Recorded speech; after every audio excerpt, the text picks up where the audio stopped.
तो गांडीव नीचे गिर गया, रो रहा है।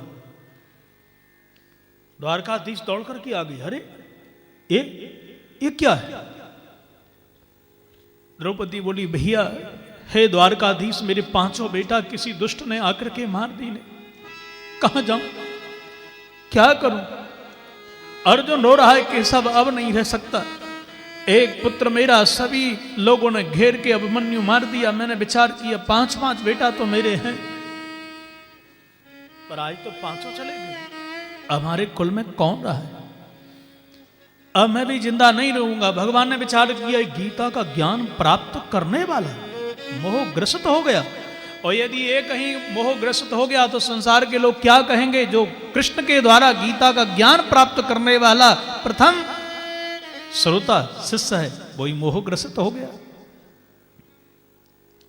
भगवान बोले, अर्जुन, क्षत्रिय का परम धर्म है कि वह अपराधी को दंड दे, इसलिए पहला प्रश्न है कि जिसने तुम्हारे बेटाओं को मारा है उसको आप दंड दीजिएगा, और मैं पुनः ए द्वारकाधीश तुम्हारा सारथी बनूंगा, इसलिए उठिएगा। सारथी केशव बने सज्जनों। अर्जुन ने पुनः अपने गांडीव को संभाला और जैसे ही पीछा किया, अस्वस्थमा आगे भाग रहा था, चला जा रहा है भागते। विपत्ति की बेला में अपने आप को न संभाल सका और हाथ में लेकर के ब्रह्मास्त्र का संधान कर दिया। चलाना जानता है, रोकना तो जानता ही नहीं। अर्जुन घबरा गया, चरणों में गिर गया, हाथ जोड़ के बोला, मेरी रक्षा कीजिए द्वारकाधीश, अब आप ही मुझे बचा सकते हो और कोई नहीं बचा सकता है। कृष्ण कृष्ण महाबाहो भक्तानां भयंकर त्वमेको दह्यमानानां अपवर्गोऽसि संसृते। है द्वारकाधीश, मेरी रक्षा कीजिएगा, आप मेरे प्राणों को बचाइए। देखिए सामने मुझे मारने के लिए ये ब्रह्मास्त्र आ रहा है। द्वारकाधीश बोले, हे गांडीवधारी किरीटमाली, अरे तुम भी तो ब्रह्मास्त्र को जानते हो। यदि विदेशी लोगों ने जिस मिसाइल का अनुसंधान किया है, आपको चाहिए कि उसकी कांटे की टक्कर की मिसाइल आप भी दागो, उसकी तैयारी करो। और तुम भी तो ब्रह्मास्त्र जानते हो, इसलिए ब्रह्मास्त्र का यदि सामना करेगा कोई तो ब्रह्मास्त्र ही कर सकता है। ये चलाना जानता है, तुम तो चलाना और रोकना दोनों जानते हो ना। अर्जुन ने तुरंत ब्रह्मास्त्र का आह्वान किया और जैसे ही चलाया, दोनों टकराए, प्रलय के समान की टंकार भई। अर्जुन ने पकड़ करके उस अश्वत्थामा को बांध लिया, खींचता ले जा रहा है।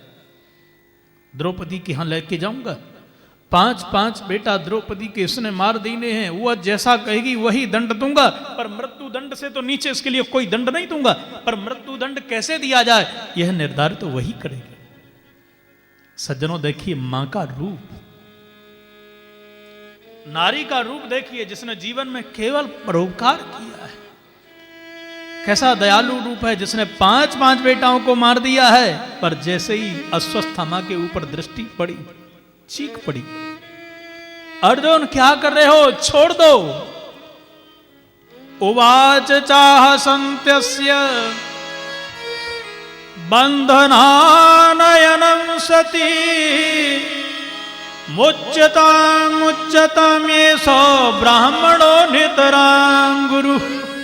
अर्जुन, अरे छोड़ दीजिए, छोड़ दीजिए, क्या करने के लिए जा रहे हो? हे ब्राह्मण है, तुम्हारे गुरु जी का बेटा है, उसको इस प्रकार घसीटते रगड़ते हुए ला रहे हो। नहीं नहीं, आप अपराध कर रहे हो। याद करिए, उस गुरु का बेटा है जिसने आपको ब्रह्मास्त्र चलाना सिखाया, रोकना भी सिखाया, पर सगे बेटा को सिखा तो दिया चलाना, रोकना नहीं सिखाया। ऐसे पिता के पुत्र को मारोगे? अरे जिस प्रकार से गुरु सम्मानीय है, गुरु जी का बेटा उसी प्रकार से सम्मानीय है। गुरुदेव ने जो सिंहासन पर जिस शिष्य को बैठा दिया गुरु की तरह, वह भी हमारा सम्माननीय है, उसका आदर करना चाहिए। आप छोड़ दीजिएगा। मैं नारी हूं, नारी की पीड़ा समझती हूं। मेरे इसने बेटा मार दिए, पर 5-5 पति तो हैं ना, पर इसका पिता तो मर चुका है युद्ध में। गुरुजी का वध आपके हाथों हुआ, और यदि आपने उसका बेटा भी मार दिया तो इसकी मां किसके भरोसे रहेगी? वो तो जीते जी मर जाएगी। इसलिए आज छोड़ दीजिएगा। अर्जुन ने कहा मैंने प्रतिज्ञा की है, उस दुष्ट को नहीं छोड़ूंगा। भीम ने कहा अर्जुन तू क्षत्रिय है, क्षत्रिय की कही कभी फैल नहीं होना चाहिए, जो कह दिया वो होना चाहिए। द्रौपदी ने कहा मेरे प्राण चले जाएं पर इस ब्राह्मण के बालक के प्राणों की रक्षा मैं करूंगी। सज्जनों, भगवान ने विचार किया कहीं गृह युद्ध न हो जाए, क्या करूं? इसलिए शस्त्र उठाएं या न उठाएं, ऐसा जब असमंजस पैदा हो जाए शास्त्र का सहारा लेना चाहिए। अर्जुन बोला केशव, शास्त्र क्या कहता है? बोले शास्त्र कहता है ब्रह्म बंधुर न हंतव्य आतताई बधारहण। ब्राह्मण को कभी नहीं मारना चाहिए, आतताई को, आतंकवादी को कभी छोड़ना नहीं चाहिए। अब ब्राह्मण जाति का आतंकवादी तो है ही, आतंकवादी पर कोई धारा लगा करके केस चलाने का मतलब है आतंकवाद को बढ़ावा देना। इनको तो शूट कर देना चाहिए, इनका तो वध ही श्रेष्ठ है। हे गीता के प्राप्त करने वाले मेरे श्रेष्ठ शिष्य, आतंकवादी को, आतताई को छोड़ना नहीं चाहिए। अर्जुन ने कहा आतंकवादी तो है, बुरी दृष्टि से शस्त्र ग्रहण करने वाला, किसी को जहर खिलाने वाला, खेत खलिहान में आग लगाने वाला, किसी की संपत्ति, स्त्री, जमीन का हरण करने वाला, ये आतंकवादी है। ब्राह्मण भी है, क्या करना चाहिए? इसलिए तुरंत उसका समाधान निकाल लिया। वपनम द्रवणादानम स्थानान्निर्यापणं तथा ऐस ही ब्रह्मबन्धूनां बधो नान्योस्ति दैहिकः। इसका श्रेष्ठ वध क्या है? संत ने, वेदपाठी ब्राह्मण ने यदि कोई अपराध कर दिया है तो उसके लिए प्राण दंड देना ये अपराध है। वपनम, एक तरफ के बाल बना दिए, द्रवणा दानम, जितना भी धन था उसका हरण कर लिया, माथे में मणि थी उसको भी निकाल लिया। सज्जनों, स्थाना निर्यापणम तथा, स्थान से धक्का देके निकाल दिया। यही ब्राह्मण का वध है। इसको प्राणांत से भी ज्यादा पीड़ा रही, बड़ा कष्ट हुआ। यद्यपि जगदारुण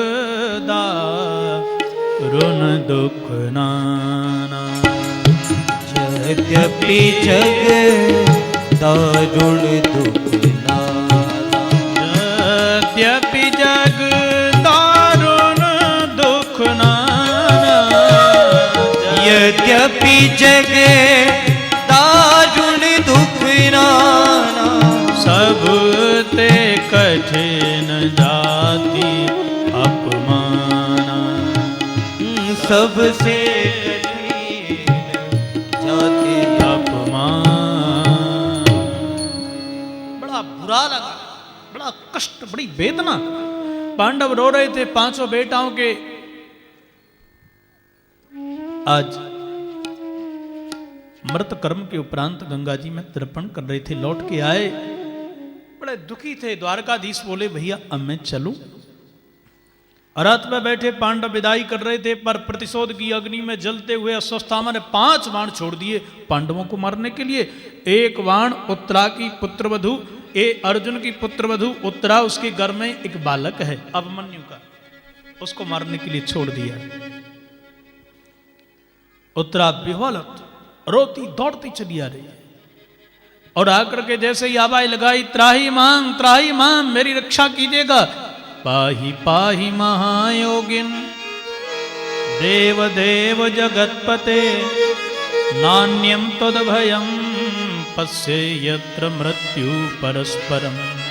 हे द्वारकाधीश मेरी रक्षा कीजिएगा, आपकी शरण में आई हूं, मेरे प्राणों की रक्षा कीजिएगा। भगवान बोले अरे जिसका पति समाप्त हो गया वह बड़ी समाज में प्राणों की रक्षा करने के लिए भागती चली आ रही है। यह शास्त्रानुकूल समाजानुकूल मर्यादा नहीं है। आप भी जिंदा रहना चाहती हो? कितनी बार तुमने मेरे से कहा कि मेरी मौत आ जाए तो है मेरे लिए बड़ी सौभाग्यशाली होगी। अपने पति के साथ मैं न जल सकी क्योंकि आपने उनके लिए युद्ध भूमि में जला दिया। पर आज तो मृत्यु आ गई है ना। उत्तरा बोली केशव, मेरे मरने का कष्ट नहीं है, पर इस घर में एक मेरा कुल का दीपक है जो पांडव वंश के लिए आगे बढ़ाएगा। वह मेरा पुत्र भी नहीं, आपका भक्त भी है। भगवान को तुरंत याद आ गई, मैंने प्रतिज्ञा की है न मे भक्तः प्रणश्यति, मेरा भक्त तो कभी मर नहीं सकता है। यदि भक्त मर गया तो मेरा भक्त वत्सल नाम मिट जाएगा।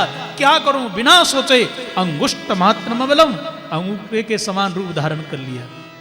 छोटे बन गए, घर में प्रवेश कर गए, गदा लेकर की रक्षा करने लगे। भागवत जी में लिखा है, सज्जनों बालक मर गया परंतु उत्तराया हतो गर्भ इसे ना जीवित पुनः, वह गोविंद श्री कृष्ण की कृपा से जीवित हो गए। बोलिए द्वारिकाधीश की जय।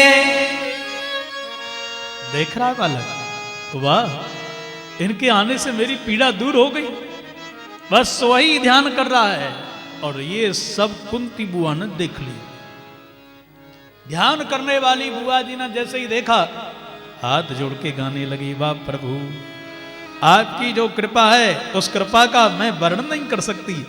आज तो आप मेरे कुल की रक्षा करने के लिए क्या नहीं कर बैठे। आपको प्रणाम कर रही हूं। दयालु, आप जैसा कौन भक्त वत्सल होगा?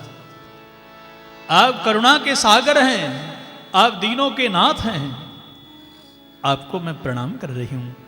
बुआ, तू मोकू पर प्रणाम कर रही है? अरे मैं तेरो भतीजो, तू मेरी बुआ, प्रणाम तो मैं तोकू करूं। बोले नहीं नहीं, आज आपका एक एक पर्दा खोल के रखूंगी।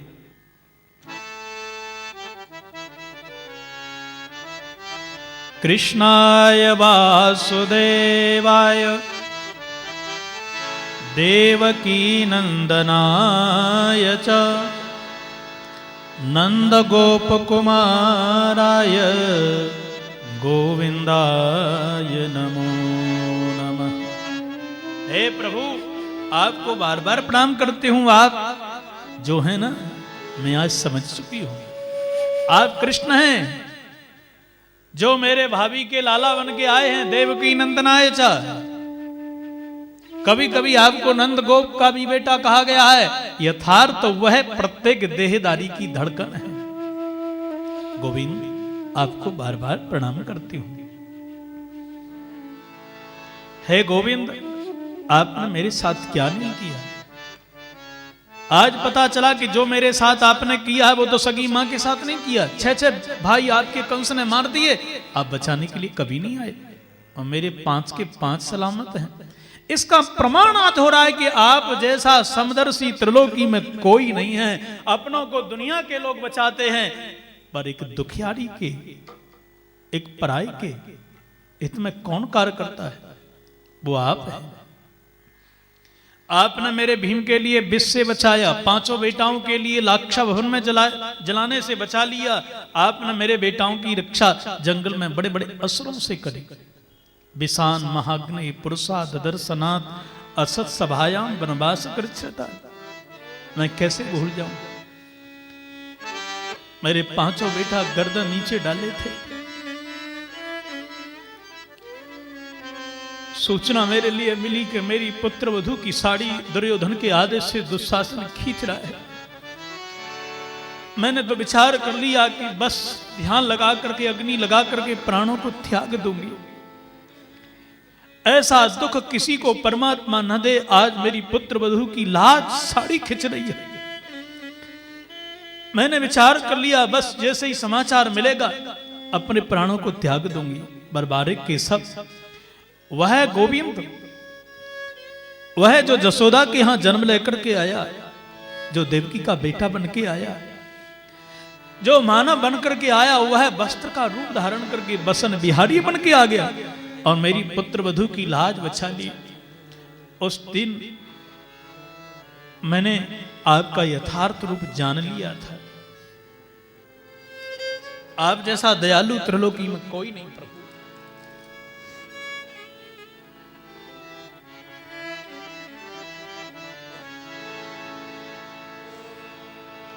इसलिए आप समदर्शी हैं, आप भक्त वत्सल हैं। जो मेरे बेटाओं के साथ आपने किया कोई नहीं कर सकता है।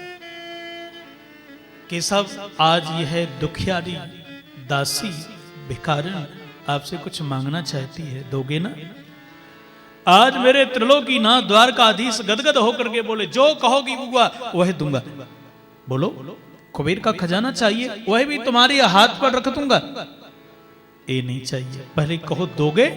बोले दूंगा दूंगा दूंगा। बोलो क्या चाहिए? तब मेरी कुंती बुआ बोली, कैसा अद्भुत वरदान मांगा है, विचार करिएगा। विपदा सन्तु न सस्वद अत्र तत्र जगद्गुरु भवतो दर्शनं यत् स्यात् अपुनर्भव दर्शनम्। यदि देना चाहते हो तो हे जगत गुरु, केवल इतनी कृपा कर दीजिए, जितने देहधारियों के आपने खाते में विपत्ति प्रदान की हैं, वो विपत्ति दुख आप मेरी झोली में डाल दो, बस, और कुछ नहीं चाहिए। द्वारकाधीश बोले, बुआ अरे तेरी बुद्धि खराब है गई, कहा कितने कष्ट तूने विपत्ति सहन की, मैं गिन नहीं सकता, और फिर भी विपत्ति मांग रही है। कुंती बुआ बोली, सरकार ये विपत्ति में ही तो संपत्ति है, क्योंकि जब दुख आते हैं तो जीव आपको याद करता है, जब आपको याद करता है तो आप दौड़े दौड़े चले आते हो।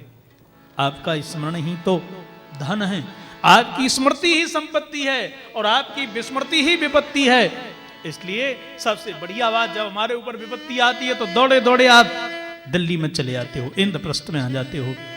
और इंद्रप्रस्थ में जब आते हो आप, तो उत्तराखंड में आसन लगा करके बैठने वाले बड़े बड़े मुनींद्र वृंद, जिनका पुनः जन्म नहीं होता, ऐसे मुक्तात्मा संत आपके दर्शन करने के लिए इंद्रप्रस्थ में हमारे इस महल में पधारते हैं।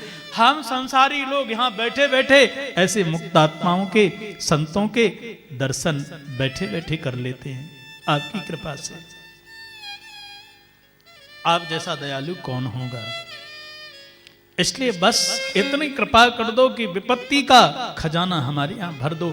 जब तक मेरे बेटाओं के पास विपत्ति रही, आप छोड़ करके कभी नहीं गए, एक पल के लिए नहीं गए। आज मेरा युधिष्ठिर सम्राट बन गया, अब मुझे ऐसा ज्ञात हो रहा है कि मेरा कृष्ण कभी लौट के नहीं आएगा।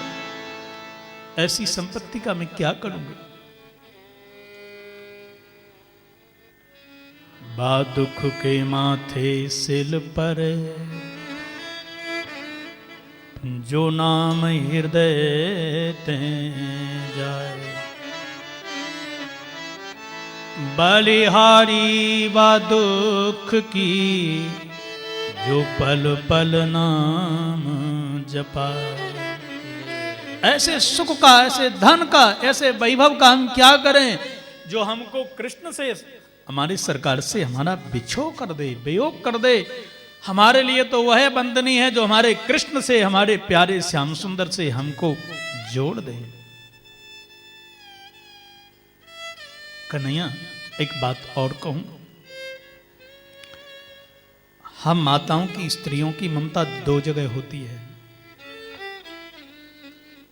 और वो पहली ममता तो बच्चों में होती है और दूसरी मायके में होती है। स्नेह पास मिमम छिंदी दृढ़म पांडुसु वृष्णसु। अब मेरी मोह की रस्सी, स्नेह की रस्सी जो मेरे भैया भतीजों में लगी है और मेरे 5 बेटाओं में लगी है, उसको आप जला दीजिएगा, तोड़ दीजिए, बस केवल मेरी ममता आपके चरणों में लग जाए, इतनी कृपा कर दीजिएगा। अच्छा कन्हैया, एक बात कहूं, देख कितनी बार तू अर्जुन के कहने से रुको, कितनी बार युधिष्ठिर के कहने से रुको, आज की शाम मेरे नाम, आज की रात्रि तू मेरे कहने से रुक जाना। अनेक दिन इसी प्रकार से द्वारकाधीश के व्यतीत हो जाते हैं। कभी युधिष्ठिर जी, कभी अर्जुन, कभी भीम। अरे तू मेरे कहने से न माने को, तेरे से बड़े भैया की आज्ञा तो मान ही लियो करे ना। अच्छा भीम भैया, तेरे कहने से आज रुक जाता हूं। आज रुक गए, रात्रि की वेला है, पर आज विचार किया कि लौट करके तो मैं कभी आने वाला हूं नहीं, अब क्या करूं। इसलिए आज सज्जनों, मेरे प्रभु सब पांडवों को देख रहे हैं। सब पांडव बड़े भाव से सो रहे हैं, पर युधिष्ठिर जी रो रहे हैं। बड़े भैया द्वारकाधीश जाकर के बोले, आप रो रहे हैं? कृष्ण, मैंने क्या क्या करवा दिया। ये राजगद्दी भी कितनी दुस्सा पीड़ा देने वाली है, कितनी पापनी है। ये राजगद्दी के लिए मैंने अपने भाइयों को मरवा दिया। कितने पशु मारे गए, कितने लोग मारे गए, कितने मैंने बच्चों को अनाथ बना दिया, कितनी माओ को बांझ बना दिया, कितनी पत्नियों को मैंने विधवा बना दिया। ये कोई भक्त नहीं, ये दुष्ट कर सकता है। मेरे जैसा त्रिलोकी में दुष्ट कोई नहीं हो सकता है। भगवान बोले, बड़े भैया एक बात बताऊं, सही बात तो यह है कि मेरे भय के कारण ये पत्ता हिल रहा है। मैं न चाहूं तो हवा नहीं चलेगी, और मैं न चाहूं तो सूर्य से गर्मी नहीं निकलेगी। मैं न चाहूं तो मृत्यु किसी को मृत्यु के घाट नहीं उतारेंगे। ये सब कुछ मैंने ही करवाया है। जैसा मैं करवाता हूं वैसा ही होता है। बोलो जय श्री कृष्ण। भागवत में नहीं लिखा है, मैंने एक धर्मशास्त्र की चर्चा पढ़ी थी, उसमें वर्णन था भगवान ने एक बार ब्रह्मा जी को 5 सिरों के द्वारा बनाया, और ब्रह्मा जी के 5 सिर जब बने तो एक सिर उसमें गधे का। भगवान की स्तुति गाने के लिए गए तो 5 सिर बोलने लगे। गधे का सिर जब बोल रहा था तो स्वर बिगड़ रहा था। 5-4 लोग बढ़िया गाएं, एक बेसुरा बेताला गाए तो वो बिगड़ जाएगा। शंकर जी को क्रोध आ गया और उस सिर को ही काट दिया। ब्रह्मत्या शंकर जी के पीछे पड़ गई। शंकर जी ने कहा, सरकार ब्रह्मत्या के लिए अलग करवाइए। भगवान श्री नारायण ने कहा, ब्रह्मत्या शंकर जी को छोड़ दो। बोले, मुझे 18 क्षणी सेना का रक्तदान चाहिए। भगवान बोले, उस सत्य को मैं कहां से ला करके दूंगा, पर मैं वचन देता हूं कि जब द्वापर आएगा भाई भाई को लड़ा दूंगा, पर तुम्हारे लिए 18 क्षणी सेना का रक्तदान पिला दूंगा। विचार करिए सज्जनों, भगवान द्वारकाधीश शांति दूत बन के जाएं और युद्ध न टले, ऐसा हो सकता है क्या? लेकिन भगवान स्वयं चाहते थे कि युद्ध हो जाए, क्योंकि हमारे वचन का क्या होगा। इसलिए बड़े भैया, मेरे कारण ही पत्ता हिल रहा है, मेरे कारण ही सब कुछ हो रहा है, चिंता ना करो, सब मैंने करवाया। पर छोटा बालक कहे ना, बाबूजी भजन करो भजन। हाँ बेटा ठीक है ठीक है, और वही सदगुरुदेव हमारे मंच से कहें, महाराज श्री ठीक कह रहे हैं। भगवान श्री कृष्ण द्वारकाधीश जान गए, बड़े भैया से मैं छोटो हूं, या तो मेरी बात समझ ना पावे गो। अरे तब तो याद आ गई, ओ हो भीष्म पितामह सरसैया पर पड़े हैं, उनको भी तो दर्शन देना है ना चल के। और प्रातःकालीन वेला में आज सज्जनों नारद जी के साथ, बड़े बड़े संतों के साथ, 4-5 भैयाओं के साथ द्वारकाधीश आज कुरुक्षेत्र के लिए इंद्रप्रस्थ से चल पड़े। एक ध्यान, एक उद्देश्य केवल लगाए पड़े हैं सरसैया पर। भीष्म पितामह की अंतिम बेला पर मेरे गोविंद के, मेरे ठाकुर की दर्शन हो जाए, अंतिम विदाई लेकर के चला जाऊं। और जैसे ही महाराज द्वारकाधीश के लिए निहारा, मन प्रसन्न हो गया, मानो मृतक देह में प्राण आ गए हों। ओह, सरसैया पर जो पड़े पड़े पीड़ा से व्यथित हो रहे थे, वो सारी की सारी पीड़ा समाप्त हो गई। बोलिए द्वारकाधीश की जय।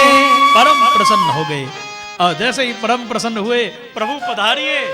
पर ठाकुर जी खड़े हैं सिर की ओर, सरकार आपके दर्शन नहीं कर पा रहा हूं, इसलिए आप कृपा इतनी करिएगा, आप मेरे चरणों की ओर आ जाओ, और इसका अनर्थ ना लगाइए। आप मेरे सिर की तरफ खड़े हो, आपको निहार नहीं पा रहा हूं। जब चरणों की ओर आ जाओगे, मेरी दृष्टि आपके रूप पे लग जाएगी। आपके दर्शन ही मेरे लिए परम धन है, परम सुख है, कृपा कर दो। ठाकुर जी खड़े हो गए। भगवान बोले कब तक खड़े रहें बाबा जी, ये बता दो बस। बोले आपको खड़े होना है। कब तक? बोले सदैव देवो भगवान प्रतीक्षतम् कलेवरम यावदिदं हिनोम्यहम् प्रसन्नहासारुणलोचनो लसन् मुखाम्बुजो ध्यान पथश्चतुर्भुजा। भीष्मपितामह बोले सरकार आप बिल्कुल सीधे खड़े हो जाओ। कब तक?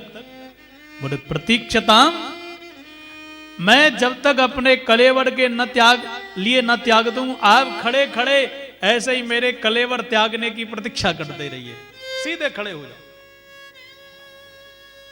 और भगवान की हंसी गाय, चिंतित हो गए। क्यों? भगवान ने विचार किया मैया यशोदा कह कह के मर गई, लाला सीधो खड़ो है जा, पर हम कभी सीधे नहीं खड़े रहे, टेढ़े खड़े रहे। खूब कहती रही लाला सगाई छूट जाएगी, तू लंगड़ा थोड़ी सी है, पर हम टेढ़े ही खड़े हो रहे। पर बाबा जी कह रहे हैं सीधे खड़े हो जाओ। कब तक? जब तक मैं कलेवर न त्याग दूं तब तक। और इनका नाम है इच्छा मृत्युधारी।